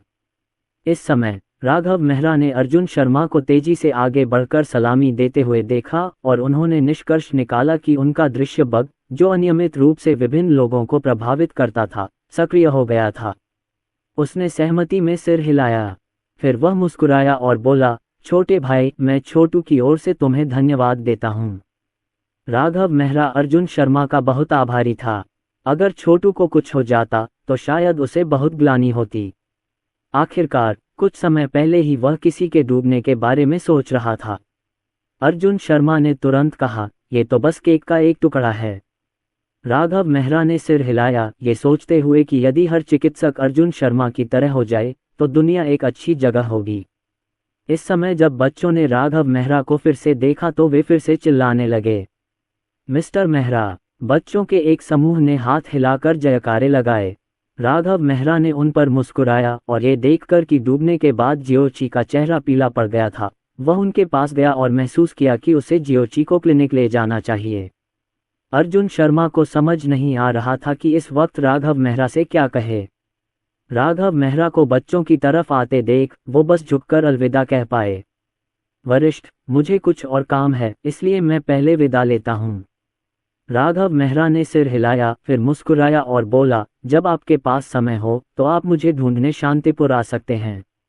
मेरा नाम राघव मेहरा है। ये सुनकर अर्जुन शर्मा ने सिर हिलाया। नाम याद रखें। फिर उड़ गया। राघव मेहरा शियाओची को अपने साथ लेकर क्लिनिक गए। सब कुछ संभालने के बाद राघव मेहरा अंततः यार्ड में लौट आया। दिन जल्दी बीत गया। 10 सेकंड डे। दोपहर के करीब लोगों का एक समूह राघव मेहरा के आंगन के सामने आया। इस बार वहां 8 लोग और एक कुत्ता था। शौर्य जावेरी का परिवार, देवेंद्र मुर्मू का परिवार, इसमें अद्विक जैन और देवेंद्र मुर्मू के प्रशिक्षु अर्जुन शर्मा भी हैं। अद्विक जैन ने अपने सामने के आंगन की ओर देखा, गहरी सांस ली और सोचा कि आखिरकार वह अपने सीनियर को फिर से देख सकेगा। इस समय अर्जुन शर्मा बहुत घबराए हुए और भयभीत थे। जब वह कल रात वापस गए तो काफ़ी प्रयास के बावजूद उन्हें देवेंद्र मुर्मू नहीं मिले। अभी कुछ ही देर पहले देवेंद्र मुर्मू अचानक उनसे मिले और कहा कि वे उन्हें एक वरिष्ठ व्यक्ति से मिलवाना चाहते हैं और कहा कि यह वरिष्ठ व्यक्ति बहुत मजबूत है और इसकी निष्कर्षात्मक क्षमता बहुत अच्छी है। उन्होंने अपनी काया क्यों जगाई, इसका कारण शायद इस वरिष्ठ ने ही गणना की होगी। दूसरे शब्दों में कहें तो उसके पास जो कुछ भी है वह इस वरिष्ठ द्वारा दिया गया है। देवेंद्र मुर्मू ने यह भी कहा कि शायद यही कारण था कि वह पिंगान संप्रदाय में शामिल हो पाए और अपनी काया को जागृत कर पाए, क्योंकि उनके पूर्वजों का इस पूर्ववर्ती के साथ किसी प्रकार का संबंध था। जहां तक इस जगह के बारे में सवाल है, अर्जुन शर्मा को नहीं पता, क्योंकि देवेंद्र मुर्मू बहुत तेजी से आगे बढ़े। देवेंद्र मुर्मू ने आंगन में चिल्लाकर कहा, वरिष्ठ महोदय, हम यहाँ हैं। अधिक लंबे समय बाद तक नहीं। दरवाज़ा खुला है। राघव मेहरा ने देवेंद्र मुर्मू और अन्य लोगों की ओर देखा और मुस्कुराते हुए कहा, अंदर आइए। लेकिन जैसे ही उसने बोलना समाप्त किया, वह अचानक स्तब्ध रह गया। मैंने पाया कि देवेंद्र मुर्मू के पीछे 2 और लोग थे। पहले व्यक्ति थे अद्विक जैन। राघव मेहरा को समझ नहीं आ रहा था कि यह बच्चा देवेंद्र मुर्मू का पीछा क्यों कर रहा है। दूसरे हैं अर्जुन शर्मा। कल ही उनकी मुलाकात अर्जुन शर्मा से हुई थी, लेकिन उन्हें उम्मीद नहीं थी कि आज वे फिर मिलेंगे। और दूसरा पक्ष तो देवेंद्र मुर्मू के साथ आया था। ये तो बस भाग्य है। जैसे ही अर्जुन शर्मा ने राघव मेहरा को देखा, वह दंग रह गए। वरिष्ठ, वरिष्ठ, आप यहाँ क्यों हैं? अर्जुन शर्मा ने उदास होकर पूछा। ये शब्द बोलते ही आसपास का वातावरण अचानक शांत हो गया। देवेंद्र मुर्मू ने पलकें झपकाईं। क्या आप सीनियर से मिले हैं? राघव मेहरा ने कहा, मैं यहीं हूँ, बाहर बात मत करो, अंदर आओ और बैठो और बात करो। जैसे ही उन्होंने यह बात कही, राघव मेहरा आगे बढ़े और अंदर चले गए। रिया मुर्मू और अन्य लोग भी उनके पीछे पीछे अंदर आ गए। देवेंद्र मुर्मू वहीं खड़े रहे, अर्जुन शर्मा को पकड़ लिया और पूछा कि क्या हो रहा है। अर्जुन शर्मा ने जल्दी से बताया कि कल क्या हुआ था। ये सुनकर देवेंद्र मुर्मू आश्चर्यचकित रह गए। मुझे बताया गया था कि यह सब सीनियर ने सोच समझकर किया था। ऐसा लगता है कि सीनियर तुम्हारे बारे में बहुत आशावादी हैं। ज़िया हुआ। संप्रदाय की स्थापना का संबंध तुमसे ही रहा होगा। उन्होंने न केवल तुम्हारी काया को जागृत करने में तुम्हारी मदद की, बल्कि कल उन्होंने व्यक्तिगत रूप से तुम्हारे चरित्र का भी परीक्षण किया। देवेंद्र मुर्मू जितना अधिक विश्लेषण करते, उनके चेहरे पर उतनी ही अधिक श्रद्धा प्रकट होती।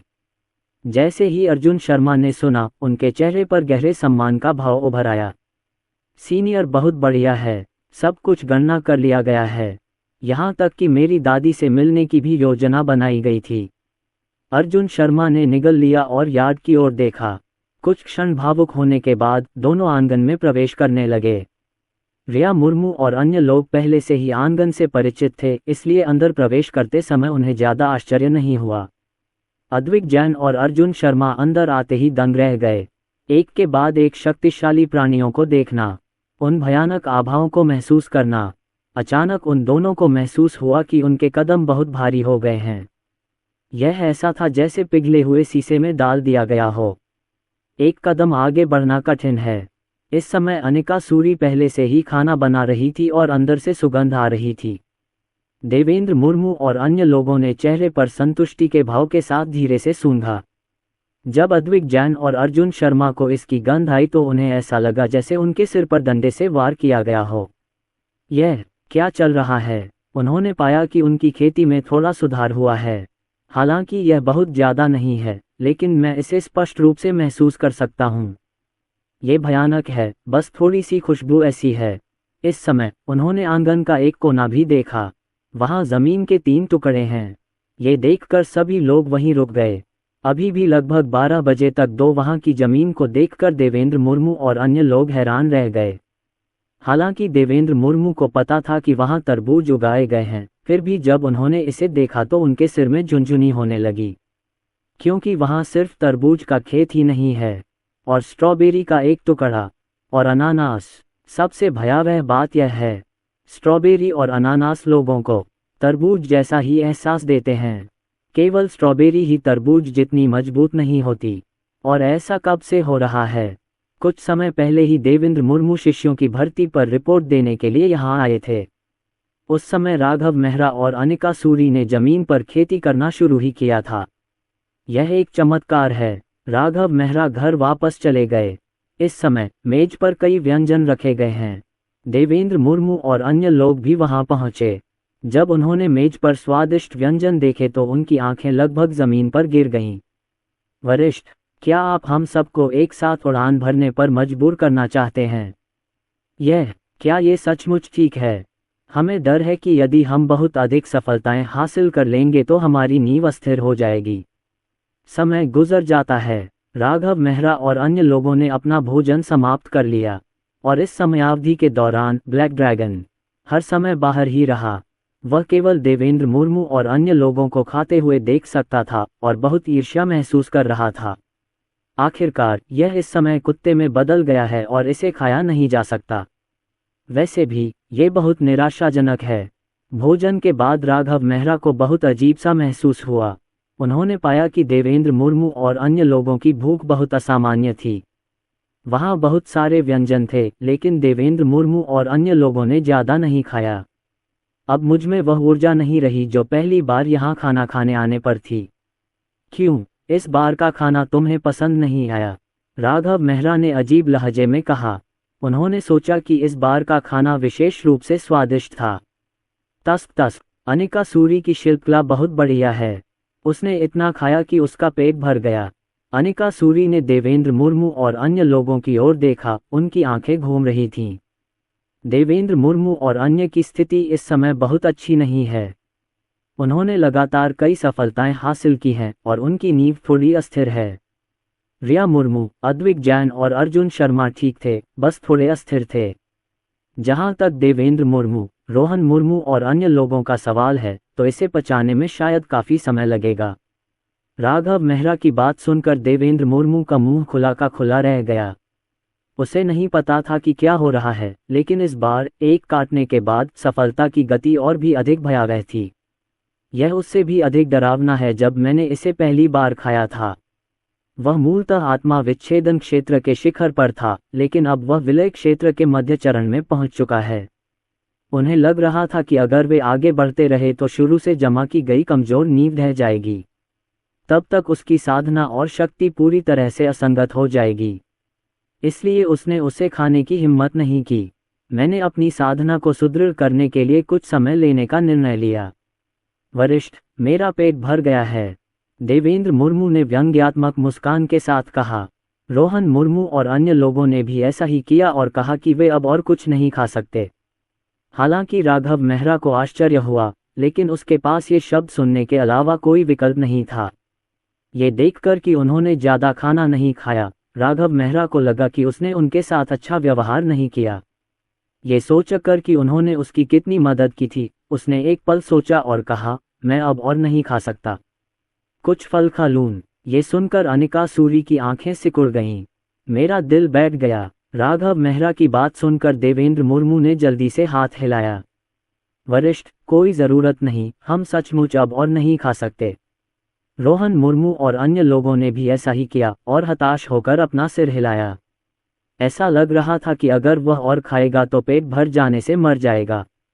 राघव मेहरा एक पल के लिए स्तब्ध रह गया। क्या ये इतना भरपूर है? चाय पीते समय आप में जो उत्साह था वह अब कहाँ है? उस समय मैं कई बाल्टी पानी पी सकता था।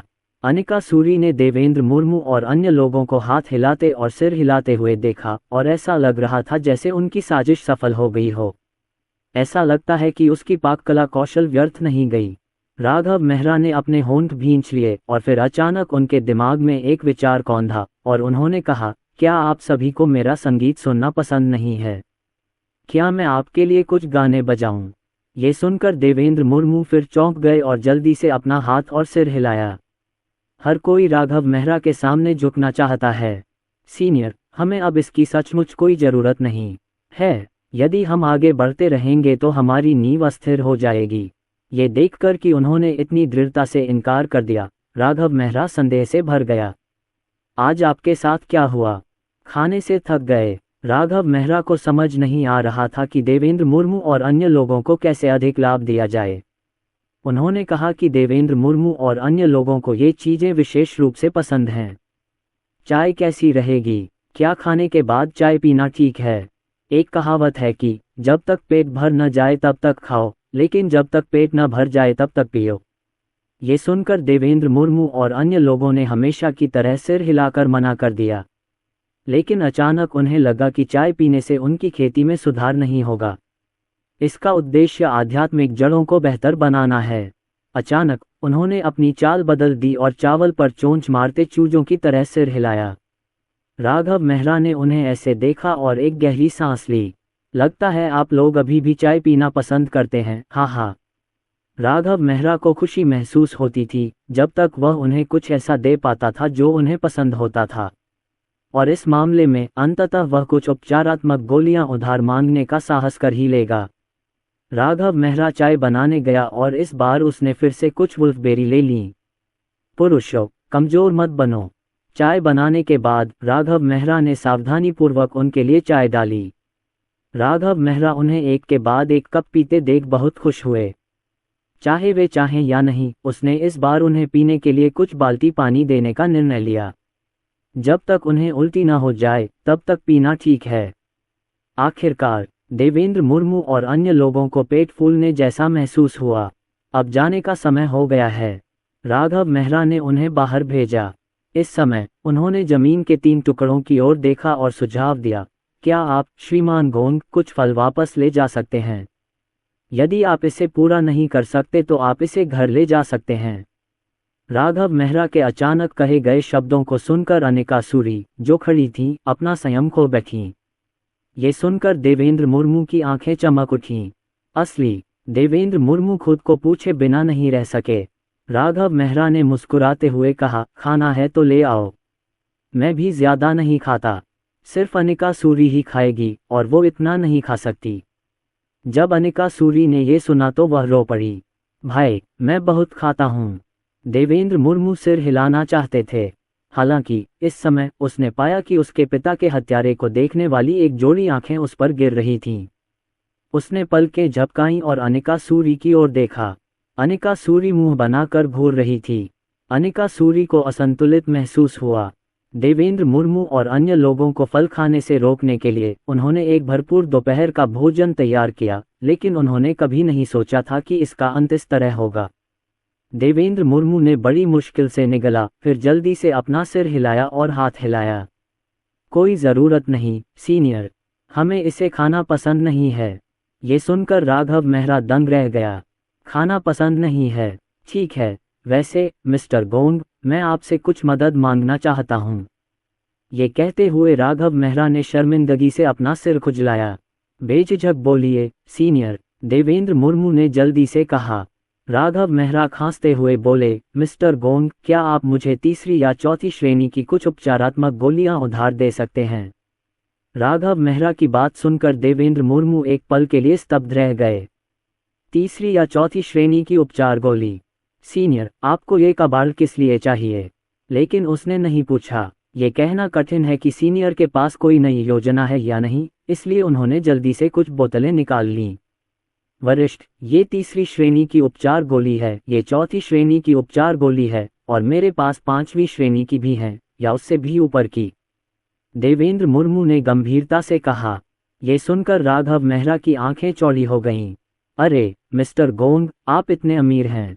राघव मेहरा को वास्तव में अमृत की आवश्यकता थी, और ये देखकर कि देवेंद्र मुर्मू इतने अमीर थे, उन्होंने संकोच नहीं किया।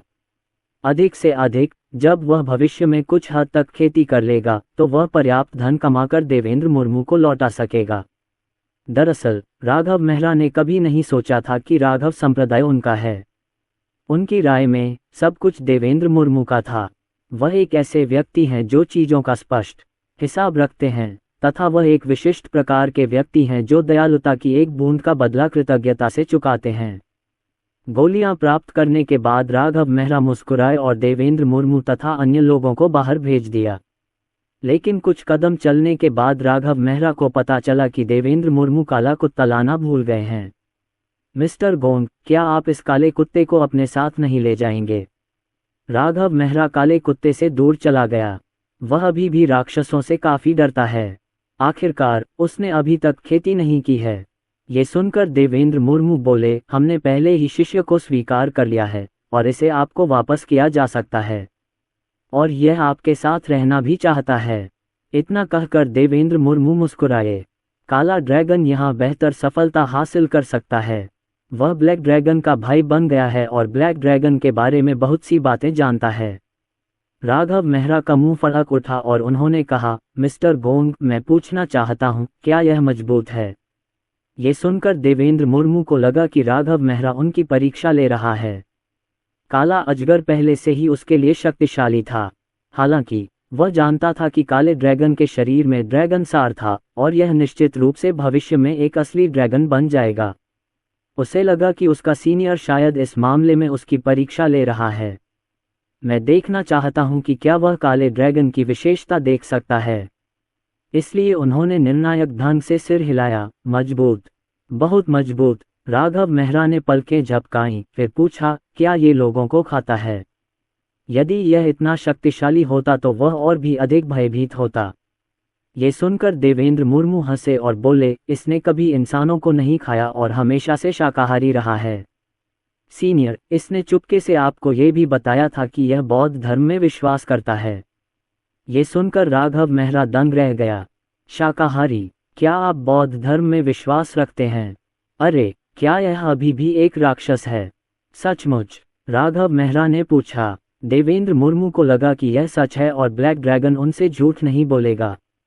इसलिए उन्होंने राघव मेहरा के सामने ब्लैक ड्रैगन के बारे में कुछ अच्छे शब्द कहने का फैसला किया। देवेंद्र मुर्मू की बातें सुनकर राघव मेहरा को राहत महसूस हुई। ठीक है, तो फिर इसे रहने दो। ये शब्द सुनकर जमीन पर पड़ा काला अजगर लगभग फूट फूट कर रोने लगा। अंततः मैं रोक सकता हूँ। उसने देखा कि राघव मेहरा उसे अपने पास नहीं रखना चाहता और उसे आश्चर्य होने लगा कि कहीं उसने कुछ गलत तो नहीं कर दिया। मेरा छोटा सा दिल तेजी से धड़क रहा था। अपनी बात समाप्त करने के बाद राघव मेहरा ने देवेंद्र मुर्मू और अन्य लोगों को वहां से भेज दिया। इस समय राघव मेहरा अपने सामने काले कुत्ते को घूर रहा था। दरअसल उसने सोचा कि कुत्ता खूंखार नहीं दिखता, लेकिन वह अभी भी थोड़ा डरा हुआ था। जब काले अजगर ने राघव मेहरा को आते देखा तो उसने जल्दी से अपनी पूंछ हिलाई और अपनी जीभ बाहर निकाली। हमें इस स्वामी को प्रसन्न करना होगा, यही रहने का एकमात्र रास्ता है। काले कुत्ते को इस तरह देखकर राघव मेहरा की आंखें चमक उठीं। उन्होंने गहरी सांस ली, यह महसूस करते हुए कि देवेंद्र मुर्मू उनसे झूठ नहीं बोलेंगे, और सावधानी से कहा, पास आइए। जैसे ही शब्द बोले गए, काला अजगर धुएं के एक चमक में बदल गया और राघव मेहरा की ओर दौड़ा। जब राघव मेहरा ने देखा कि काला कुत्ता उसकी बात समझ सकता है तो उसकी आंखें फिर चमक उठीं। यदि इस काले कुत्ते का कोई बुरा इरादा नहीं है और वह उसके अधीन होने को तैयार है, या वह राक्षस है, तो उसे रक्षक के रूप में इस्तेमाल किया जा सकता है, जो कि बहुत अच्छा है। अगर तुम समझ रहे हो कि मैं क्या कह रहा हूं तो बस सिर हिला दो। राघव मेहरा ने फिर कोशिश की। काले ड्रैगन ने जल्दी से सिर हिलाया। राघव मेहरा को अंततः यकीन हो गया कि काले कुत्ते की बुद्धि अच्छी है। क्या आप सचमुच शाकाहारी हैं? काले कुत्ते ने फिर सिर हिलाया। क्या तुम किसी को चोट पहुंचाओगे? काले कुत्ते ने इस बार सिर नहीं हिलाया। इसके बजाय उसने पहले बहुत भयंकर रूप दिखाया, फिर 2 बार भौंका और फिर अपनी जीभ बाहर निकालना, अपनी पूंछ हिलाना और अच्छा व्यवहार करना जारी रखा। राघव मेहरा समझ गया, ये कहना है, क्या इससे दुष्टों को हानि होगी? हाँ, तुम बहुत अच्छे हो। राघव मेहरा खुश हो गया। घर की रखवाली के लिए इस तरह का कुत्ता रखना अच्छी बात है। राघव मेहरा ने काले कुत्ते का अध्ययन जारी रखा, फिर उसे आड़ू के पेड़ के नीचे लेटने की अनुमति दी गई। ये देखकर कि काला कुत्ता सचमुच वहीं पड़ा है और हिल भी नहीं रहा है, राघव मेहरा लगातार हंसने लगा। उसे यह काला कुत्ता पसंद है। इस समय महाद्वीप का केंद्र, यहाँ एक पर्वत श्रृंखला है जिसमें आध्यात्मिक ऊर्जा कोहरे के समान समृद्ध है। पहाड़ों की तलहटी में विभिन्न प्रकार की आध्यात्मिक औषधियाँ उगी हुई हैं। यह अत्यंत शानदार दिखता है। अब पहाड़ों के मध्य में एक शक्तिशाली संरचना है। संरचना के अंदर हरे वस्त्र पहने एक बूढ़ा आदमी अपने सामने लगे एक पौधे को भूर रहा था। उसके चेहरे पर चिंता की भावना थी और वह आगे पीछे टहल रहा था। उसके हरे वस्त्र पर एक भट्टी चित्रित थी। वह अल्केमिस्ट गिल्ड के अध्यक्ष ऋषि अग्रवाल हैं और उसके सामने वाला पौधा एक फूल था। अब ये पूरी तरह खिल चुका है। पंखुड़ियाँ 5 रंगों में आती हैं। यह एक जादुई औषधि है जिसे दीर्घायु पुष्प कहा जाता है। कक्षा 8वीं तक पहुंच गई। बीजों को तभी एकत्र किया जा सकता है जब 5 पंखुड़ियां गिर चुकी हों। फूलों के बीज खाने से आपका जीवन कई वर्षों तक बढ़ सकता है। यदि फूलों के बीजों का उपयोग अत्यंत दुर्लभ दीर्घायु अमृत को परिष्कृत करने के लिए किया जाए तो व्यक्ति का जीवन 20 वर्षों तक बढ़ सकता है। लेकिन ये अमृत बड़ा अजीब है। अगर इसे पकने से पहले तोड़ लिया जाए तो इसका कोई असर नहीं होगा। ये देखकर कि एक भी पत्ता नहीं गिरा, ऋषि अग्रवाल अत्यंत चिंतित हो गए। फिर वह चकमा देकर मौके पर ही गायब हो गया। वह एक घर में प्रकट हुआ। इस समय एक बूढ़ी औरत वहां पड़ी थी, लगातार खांस रही थी। वह बूढ़ी औरत बहुत बूढ़ी थी, उसके बाल बिखरे हुए थे और ऐसा लग रहा था कि वह मरने वाली है। अपनी मां की चिंता मत करो। अब से बस अपना ख्याल रखना। किसी की उपस्थिति का आभास पाकर वृद्ध महिला ने अपनी जर्जर और धुंधली आंखें खोली और कमजोर स्वर में बोली। ऋषि अग्रवाल ने अपनी मां की आवाज सुनी, अपनी मुट्ठियां भींच लीं और उनकी आंखें लाल हो गईं। उन्होंने महान सफलता प्राप्त की और नश्वर संसार के शीर्ष शक्तिशाली लोगों में से एक बन गए। वह अल्केमिस्ट यूनियन के अध्यक्ष भी हैं, लेकिन उसकी जैविक मां की कोई आध्यात्मिक जड़ें नहीं थीं और वह साधना नहीं कर सकती थी। हालांकि वह अपनी मां के लिए अमृत का शोधन कर रहा था ताकि वह अपनी मां की आयु बढ़ा सके, फिर भी वह दिन आ ही गया। मां, कृपया थोड़ी देर और रुकिए। मुझे दीर्घायु अमृत को परिष्कृत करने में ज्यादा समय नहीं लगेगा। ऋषि अग्रवाल पास आए और अपने चेहरे पर मुस्कुराहट लाने की कोशिश की। बूढ़ी औरत ने किताबों के ढेर की तरह भौहें चढ़ाईं और कमजोर मुस्कान के साथ बोली, चेना, तुम पलक झपकते ही बूढ़ी हो गई हो, लेकिन तुम अब भी वैसी ही हो जैसी बचपन में थी, और तुम झूठ नहीं बोलोगी। मैंने सैकड़ों साल एक साधारण मनुष्य की तरह जिया है और मैं काफी जी चुकी हूँ। जब ऋषि अग्रवाल ने ये सुना तो उनकी आंखें लाल हो गईं।